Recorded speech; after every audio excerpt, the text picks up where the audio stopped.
गुलामी की जंजीर से आजादी दिलाने के लिए हमारे और आपके दरमियान बैरिस्टर असदुद्दीन अवैसी साहब तशरीफ लाए हुए हैं और पूरे सीवांचल में सियासी इंकलाब पैदा कर रहे हैं।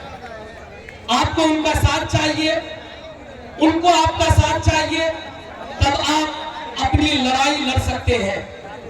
अभी कई दिन पहले हमारी डियर सिस्टर इकरा हसन आई थी, उनसे पूछना बहन अभी जो तुमको मुल्ली कहा गया, आतंकवादी कहा गया, कोई कांग्रेसी नेता तुम्हारे बारे में बोला? किसी ने तुम्हारे बारे में आवाज नहीं उठाई। याद रखना इकरा हसन, अगर कोई आवाज उठाने वाला है तो फकत असदुद्दीन अवैसी है जो तुम्हारे लिए भी आवाज उठाएगा, अध्यक्ष के लिए भी आवाज उठाएगा, कुरान के लिए भी आवाज उठाएगा, शरीयत के लिए भी आवाज उठाएगा। मेरी बहन इकरा हसन, याद रखना तेरे पर्दे को ये लोग नोच खाएंगे, ये कांग्रेसी नेता तेरे पर्दे को नोच लेंगे, लेकिन कोई तेरे सपोर्ट में, तेरी तायद में आवाज नहीं बुलंद करने वाला। इसीलिए मेरी बहन, ज्यादा वाबेला मचाने की जरूरत नहीं है। आ जाओ, हम तहे दिल से इस्तकबाल करते हैं। अवैसी साहब के साथ आ जाओ, हर जगह तुम्हें इज्जत मिलेगी, हर जगह तुम्हें इज्जत और तकरीम से नवाजा जाएगा। इसलिए किसी के बहकावे में आने का नहीं। लोग कहते हैं मौलाना अवैसी साहब हैदराबाद से आके यहाँ इलेक्शन लड़ेंगे। मैं कहता हूँ साहब बताओ तो सही, तुम जिस लालू को जिंदगी भर वोट देते आए हो वो कहाँ के हैं साहब? वो तो गोपालगंज के हैं, जिंदगी भर छपरा से इलेक्शन लड़ते रहे। तुम जिस तेजस्वी को वोट दे रहे हो उन्होंने जिंदगी भर वैशाली से इलेक्शन लड़ा है, और कहते हो असदुद्दीन अवैसी क्यों आ जाते हैं सीवांचल, क्यों आ जाते हैं किशनगंज, अररिया, पूर्णिया, क्यों आ जाते हैं? याद रखना, जब आपके घर का डॉक्टर आपका ठीक इलाज न कर पाए, आपके लिए ठीक दवाई का इंतखाब न कर पाए, आपके लिए ठीक इंजेक्शन का इंतखाब न कर पाए, उस वक्त बाहर के डॉक्टर की जरूरत पड़ती है, बाहर के डॉक्टर को बुलाया जाता है।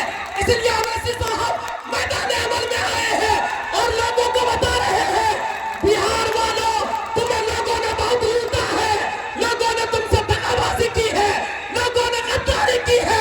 इसलिए मेरा साथ दे दो, मैं मुखालिफिन का ईद से ईद बजाने की ताकत रखता हूँ, सबको सबक सिखाने की ताकत रखता हूँ।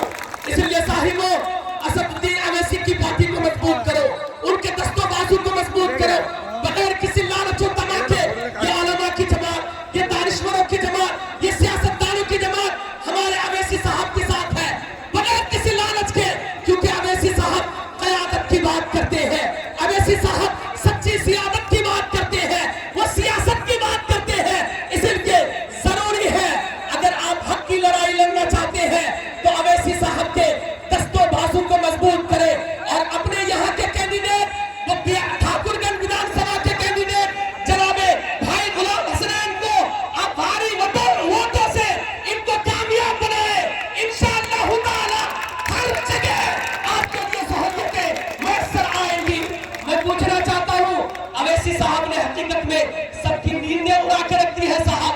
पहले कितनी मर्तबा आते थे यहाँ पे ये लोग, तेजस्वी यादव या इनके बड़े बड़े नेता, इस बार सबने कांग्रेसी नेताओं को स्टार प्रचारक बना के तुम्हारे ठाकुरगंज में भेज दिया, बहादुरगंज में भेज दिया, सीमांचल में भेज दिया।